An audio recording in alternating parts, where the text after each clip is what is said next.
We do all seem to be stuck in React, at least today. What am I doing at a React conference talking about getting out of React? Well, first, let's talk really quickly about how we got stuck in React in the first place. It's an incredible tool for kind of describing and building user interfaces really efficiently.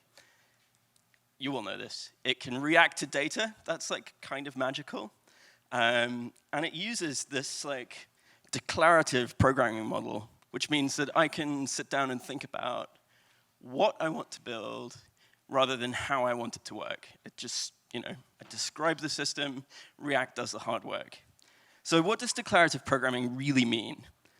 Declarative programming is a programming paradigm that expresses the logic of a computation without describing its control flow. So that's amazing. Like, describe what you want, not how you want it. So you get to build these kind of incredible ziggurats of components, all stacked one on top of another, loads of business value, making your stakeholders happy. You might delight some users. You might have a good time along the way.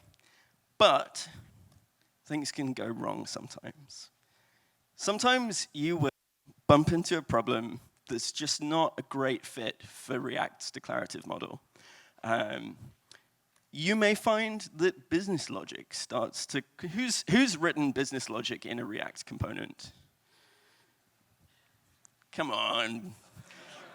Who's lived to regret writing business logic in a React component? Yeah, it's a mess. So there's that just don't fit for React. You might be working on something that runs on a clock or a timer, like a WebGL animation, where you want to kind of, render methods just don't fit that problem.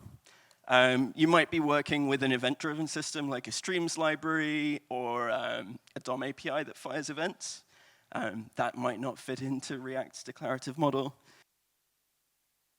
With really complicated application state. And you might find that modeling that state inside your components is a total nightmare. So I'm going to talk about a time that happened to me and how I escaped.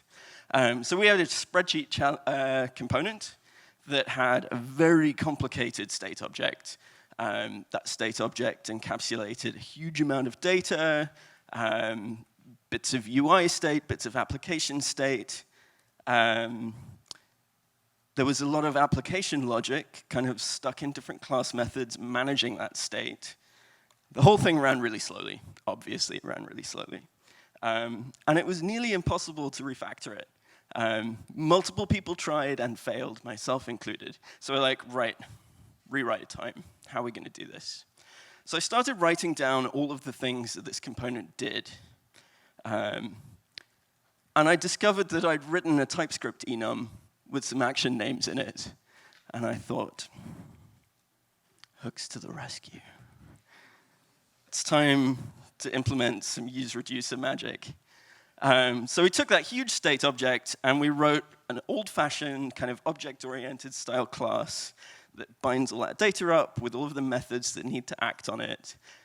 There's all of these great design patterns out there that we can draw on, like, are we a 100-year-old discipline yet? 70-year-old discipline? There's lots of great design patterns for dealing with complicated state. And if you follow them, you can achieve these things much more simply. So we've got things like undo redo stack in there, range accessors to get slices of data really quickly, all that good stuff. And now we have a React component that's like 20 lines. It's not quite a pure function of a class instance, but it's nearly a pure function of an instance of that class. So both of those things now much more readable, much simpler.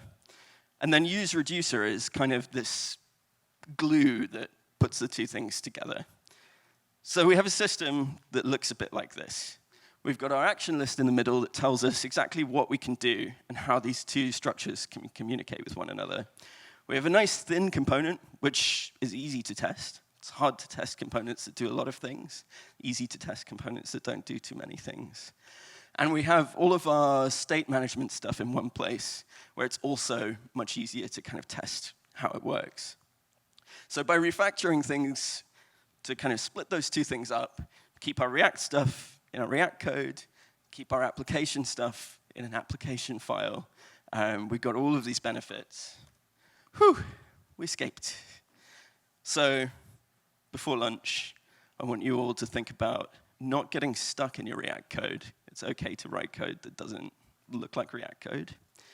Use hooks to escape. They're really handy for getting out of Dodge. But also, when you've had your fun outside of React, you can use hooks to break back in. Thank you.